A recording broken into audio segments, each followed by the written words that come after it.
Mister मालिम इससे आज हम बात करेंगे दिलरुबा ड्रामे की ऐसी 4 मिस्टेक्स के बारे में जिनको सुन के आप लोग हो जाओगे हैरान, क्योंकि आज तक मैंने जितने भी ड्रामों की मिस्टेक्स बताई हैं इस लेवल की मिस्टेक्स मैंने पहले भी कभी किसी ड्रामे की नोट नहीं की। जो मैंने नोट की खास तौर पे आज की एपिसोड जो लेटेस्ट एपिसोड लॉन्च हुई है दिलरुबा की, वहां पर दिखाई गई है कुछ ऐसी 4 मिस्टेक्स जिनको सुन के आप लोग हो जाओगे हैरान। तो भैया आज की ये वीडियो बहुत ही ज्यादा इंटरेस्टिंग होने वाली है। उसकी वजह यह है कि मैं खुद बड़ा हैरान हो रहा था कि यार इतनी अच्छी कास्ट के साथ यहाँ पर इतने बड़े प्रोडक्शन हाउस जब इस तरह की मिस्टेक्स करते हैं तो काफी बंदे को हैरानगी होती है। तो वो कौन सी हैं 4 मिस्टेक्स वो आप लोगों को बताऊंगा। दूसरे नंबर पर मेरा आप लोगों से क्वेश्चन है वो ये कि इस ड्रामे के अंदर ज्यादा सनम प्यारी लग रही है या लग रही है उसकी बहन, आई थिंक इरम उसका नाम है, इन दोनों में से कौन ज्यादा खूबसूरत लग रही है जल्दी से बता दीजिएगा नीचे में जो कमेंट सेक्शन में। और एक और क्वेश्चन है वो ये कि इस ड्रामे के अंदर सबसे ज्यादा मनहूस कौन लग रहा है? बहुत मनहूस लग रहे हो, मत करो, रहने दो। क्या यहाँ पर जो खुरम की गर्लफ्रेंड जो कि अब बन गई है उसकी बीवी नताशा जिसका नाम है, ये ज्यादा मनहूस लग रही है या लग रही है आपको सनम की दोस्त सुहाना? इन दोनों में से कौन सी ऐसी लड़की है जिसको देख के दिल करता है कि बंदा एक लगाए? यहाँ पर मुझे तो बहुत गुस्सा आता है, तो जल्दी से बता दीजिएगा इनमें से कौन हो सकती है। अदरवाइज इन सभी क्वेश्चंस के आंसर आज की वीडियो में करने वाला हूं। फिर जो नए लोग आए मेरे चैनल पर जल्दी से दबा दें सब्सक्राइब का बटन, पुराने लोग जल्दी से कर ले मुझे इंस्टाग्राम पे फॉलो यहाँ @नुमालिम, क्योंकि आपके सभी क्वेश्चंस के आंसर मैं वहां पर करने वाला हूं। वीडियो कर दें जल्दी से लाइक ताकि हम स्टार्ट कर सकें बहुत सुपर रिव्यू। तो चले आगे बढ़ते हैं।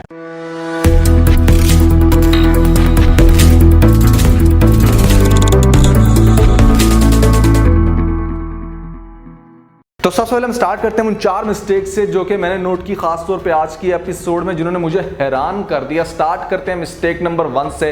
यहां पर आपने देखा कि सनम की बहन का शोहर अपनी तरफ से बड़ी क्लैरिफिकेशन देते हुए ये कहने की कोशिश करता है कि जैसे रिश्ते दौलत से बढ़कर होते हैं, लेकिन वो बंदा कहता क्या है कि रिश्ते नाते दौलत से बढ़कर तो नहीं होते ना। सनम इतना बदल सकती है, रिश्ते नाते दौलत से बढ़ के तो नहीं होते ना। ओ भाई मारो मुझे मारो। तो यार मैं हैरान होता हूँ कि क्या डायरेक्टर उस टाइम सोया हुआ था। आई अंडरस्टैंड के कास्ट खासतौर पर सपोर्टिंग कैरेक्टर्स तो इस तरह की मिस्टेक्स कर ही देते हैं। क्या वहां पर जो उनका सारा क्रू था खासतौर पर डायरेक्टर जिसकी मेन रिस्पॉन्सिबिलिटी होती है कि अगर स्क्रीन पे कोई इतनी बड़ी मिस्टेक कर रहा है तो उसको फौरन से कवर करके रिपीट करवाया जाए, यहाँ पर रीटेक किया जाए, लेकिन उसने ऐसा कुछ नहीं किया। मेन स्ट्रीम के ऊपर चला दिया ड्रामा, जो कि स्टेटमेंट ही 100% रॉन्ग है। तो यहाँ पर इस मिस्टेक ने मुझे बहुत ही ज्यादा हंसाया। तो बेसिकली इसको कहना यह चाहिए था कि रिश्ते नाते तो दौलत से बढ़कर होते हैं, लेकिन इस बंदे ने उल्टी बोल दिया कि रिश्ते नाते दौलत से बढ़कर तो नहीं होते ना। जो स्टेटमेंट इस कैरेक्टर ने बोली उसका मतलब ये है कि दौलत रिश्ते नातों से बढ़कर है, विच इज हिलेरियस। तो हम बात करते हैं यहां पर मिस्टेक नंबर 2 की। एक ऐसी मिस्टेक है जो कि मैंने आज तक किसी दूसरे ड्रामे में इस लेवल की मिस्टेक नहीं देखी, और मैं बड़ा हैरान हुआ कि कैसे डायरेक्टर को या जो भी इस ड्रामे की एडिटिंग कर रहा है उसने कैसे इस चीज को अलाउ कर दिया जहां पर एक कैरेक्टर का नंबर लीक हो रहा है। एक ऐसा कैरेक्टर जिसके पीछे इस ड्रामे में सभी लोग पड़े हुए हैं, बहुत सारे लोगों को मजनू दिखाया गया सनम के पीछे, और उस सनम का नंबर लीक हो जाता है, कर देता है उसका अपना ही शोर जिसका नाम है खुरम। आप देख सकते हो इस ड्रामे के स्टार्ट होने के तकरीबन 4 मिनट के बाद जिस टाइम कॉल आती है सनम की खुरम को, और खुरम देखते हैं अपने सेलफोन में, वहां पर आराम से आप नंबर रीड कर सकते हो। ऐसे केस में आपको पहले भैया सबसे पहले नंबर को ब्लर करना चाहिए। आप या तो कैरेक्टर को फोन की तरफ देखते हुए दिखाओ, लेकिन आपको इतनी जरूरत नहीं है कि आप इतना क्लोजअप शॉट लो कि जहां पर आपका नंबर लीक हो जाए। तो मैंने तो अपने सीन के अंदर कर दिया ब्लर, लेकिन ड्रामे के अंदर आप बड़े आराम से इसको देख सकते हैं। हो सकता है कि जब तक मेरी ये वीडियो बने या कोई ये वीडियो देखे प्रोडक्शन हाउस की तरफ से तो नंबर को ब्लर कर दिया जाए, लेकिन अब तक भैया वहां पर बड़े आराम से सनम का नंबर पढ़ा जा सकता है, जो कि एक बहुत बड़ी और बहुत विजिबल मिस्टेक है। इस तरह की मिस्टेक्स नहीं होनी चाहिए। अब यहां पर हम बात करते हैं मिस्टेक नंबर 3 की, जो कि वो भी बहुत ही फनी मिस्टेक है। इस मिस्टेक को देख के तो मेरी हंसी निकल आई। आपने देखा वो सीन जहां पर केयर टेकर अयान को लेके आती है सनम के सामने, वो कहती है कि मैम इसकी तबीयत बहुत खराब है, इसको डॉक्टर के पास ले जाएं, और आगे से सनम ये कहती है कि मुझे जाना है कहीं काम से, तुम ड्राइवर के साथ इसको हॉस्पिटल या किसी भी डॉक्टर के पास ले जाओ। तो जिस टाइम वो ये बात कह के निकलती है तो साथ ही मतलब बच्चा एकदम से रो पड़ता है, जैसे बच्चे को ना फौरन से पता चल गया कि माँ मुझे छोड़ के जा रही है। यहाँ पर 2 मंथ का बच्चा, यार कैसे उसको आइडिया हो सकता है? आप जरा पहले ये सीन को गौर से देखें। जरूरी काम से बाहर जाना, मैं फोन करके पता करती रहूंगी, लेकिन ठीक है जल्दी ले जा, ठीक है जल्दी ले जा। नहीं, वैसे एडिटर को मैं 26 तोपों की सलामी दूंगा कि यहाँ पर 2 महीने के या 1 महीने के बच्चे को कैसे इस बात का आइडिया हो गया कि उसे एग्जैक्टली इसी पॉइंट पर रोना है, क्योंकि ये जितने भी रोने की आवाजें होती हैं ये एडिटिंग के अंदर ऐड करते हैं और इस तरह की मिस्टेक्स मेरे ख्याल से नहीं होनी चाहिए। ड्रामे को नेचुरल रखना चाहिए, जितना मैक्सिमम आप रख सकते हो। बिल्कुल भी या तो बच्चे को आप स्टार्ट से ही रोते हुए दिखाओ, आप एग्जैक्टली उस पॉइंट पर कैसे रोते हुए दिखा सकते हो जहां पर माँ छोड़ के गई है तो बच्चा रोने लग पड़ा। वो बच्चा को इतना सेंसिबल तो है नहीं कि माँ जा रही है मुझे छोड़ के, तो इस मिस्टेक को देख के भी मुझे काफी हंसी आई। अब हम बात करते हैं यहाँ पर मिस्टेक नंबर 4 की। ये भी स्टेटमेंट की मिस्टेक है। जिस टाइम आपको दिखाया जाता है कि खुर्रम का बाप शराफत से पूछता है कि बताओ खुर्रम के अंदर कोई चेंज आया, तो वो आगे से कहता है कि हाँ साहब बहुत चेंज आया, और साथ ही वो ये कह देता है कि खुर्रम मियाँ ने अपनी तरह बिल्कुल सनम को भी बना दिया, भी एग्जैक्टली वो भी उनके रंग में ढल गई हैं। एक्चुअली में इसको कहना ये चाहिए था कि नहीं, उनमें तो कोई चेंज ऐसा नहीं आया, लेकिन अगर आया है चेंज तो वो आया है सनम के अंदर, जो एग्जैक्टली बिल्कुल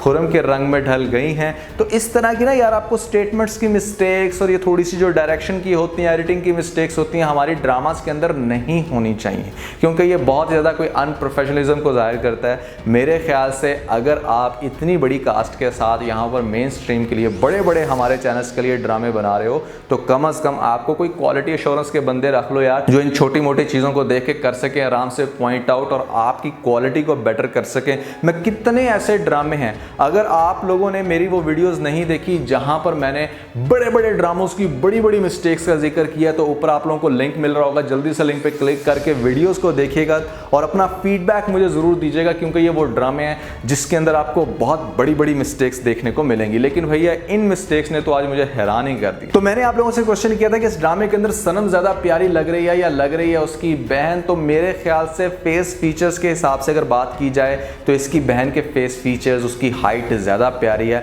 वो ज़रा ज़्यादा गुड लुकिंग है यहाँ पर। आई नो कि उसको ग्रोम इतना नहीं दिखाएगा जिसकी वजह से आप लोग डिफ्रेंशिएट शायद ना कर सको।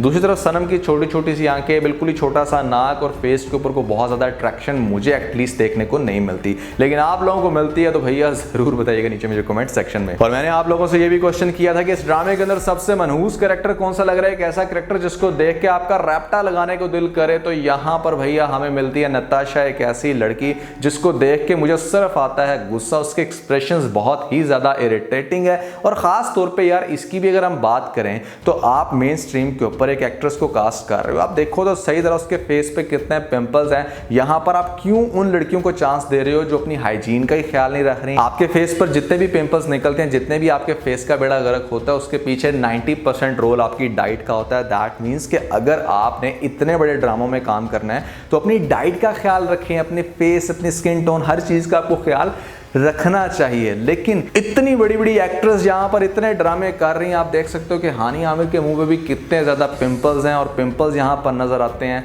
इस नताशा लड़की के मुंह पर भी, और वो बड़ी ज़्यादा ग्रूस, बड़ी क्रिंज सी फीलिंग आती है जिस टाइम एकदम से कैमरा जूम पे जाके इनको दिखाता है, तो मेरे ख्याल से नहीं दिखाना चाहिए। अच्छा, अगर हम बात करें कि ड्रामे के अगली एपिसोड्स में एक्सपेक्टेडली आपको क्या दिखाया जा सकता है, तो जुनैद की मां को रिवेंज लेते हुए दिखाया जाएगा। वो किस तरह से रिवेंज ले सकती है, आपने देखा कि अगली एपिसोड में सनम के पीछे एक और बंदा लग जाएगा। वो बंदा कौन लगाएगा? बहुत सारे लोगों को ऐसा लग रहा है कि जैसे जुनैद की मां ने उस लड़के को लगाया, जबकि मुझे ऐसा लगता है कि इस चीज़ के कम चांसेस हैं। ज़्यादा चांसेस इस चीज़ के हैं, आपने देखा जैसे कि आज की एपिसोड के अंदर सहरिश का कनेक्शन बन रहा है डायरेक्टली सनम के भाई के रिश्ते के लिए। आपने देखा कि वहां पर एकदम से कनेक्शन बन गया, वो लोग रिश्ता देखने के लिए आए। ये भी हो सकता है कि जुनैद की मां ने ही रिकमेंडेशन दी हो और उसने ही इस चीज़ की इन्वेस्टिगेशन की हो कि हाँ उसके बेटे के लिए भी कोई रिश्ता तलाश कर रहा है, तो जिसके बाद यहाँ पर इस रिश्ते का पता चला हो और सहरिश आगे जाके बड़े बुरे तरीके से डंप करवाए और सनम के भाई का भी हो जाए बुरा हाल, एग्जैक्टली वैसे ही जैसे हुआ था कभी जुनैद का। तो मां बदला लेने के लिए ये भी कर सकती है,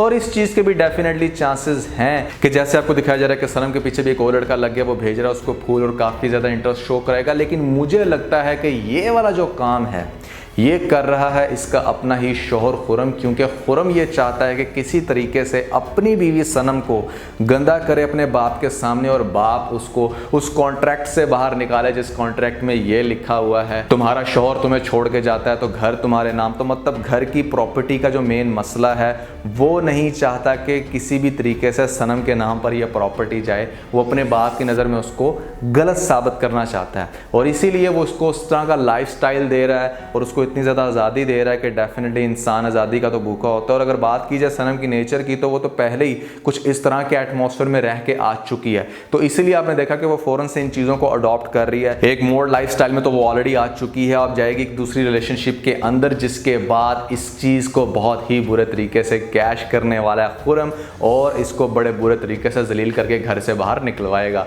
आप लोग देखोगे कि ड्रामे में कुछ ऐसा होगा जिसके बाद सनम को इवेंचुअली वक्त के साथ इस चीज़ का एहसास होगा कि बुरे काम का होता है बुरा नतीजा। यहाँ पर आपको हमेशा एक स्ट्रेट लाइन में अगर आप रहते हो तो ही आपको ज़िंदगी में सब कुछ मिलता है। तो सनम के साथ इवेंचुअली लास्ट में कौन इसका साथ देगा, मैंने तो आपको बताया था कि सभी ही वो करेक्टर होगा, क्योंकि उसके भाई का खून है उसके साथ, अयान की डेफिनेटली वो केयर करना चाहता है और कहीं ना कहीं उसके दिल में सनम के लिए प्यार अभी तक मौजूद है, जो आपको बिल्कुल एंड पे रिकवर होते हुए दिखाया जाएगा। तो आज के बस इतने। अगर आपको इस वीडियो के अंदर कोई एक पॉइंट अच्छा लगा तो आप इस वीडियो को लाइक जरूर कीजिएगा, अपने दोस्तों के साथ ज़्यादा से ज़्यादा शेयर करने की कोशिश करें, स्पेशली उन दोस्तों के साथ जो पाकिस्तानी ड्रामास के बहुत बड़े फैन है। वीडियो तो सब्सक्राइब बटन के ऊपर जरूर क्लिक कीजिएगा और कमेंट सेक्शन में मुझे अपना फीडबैक देना मत भूलिएगा। और ये सारे काम करने के बाद आप बेल आइकन प्रेस कर लीजिएगा ताकि लेटेस्ट अपडेट आपको सबसे पहले मिल सकें। इसके साथ ही अपना बहुत सारा ख्याल रखें। Stay motivated and God bless.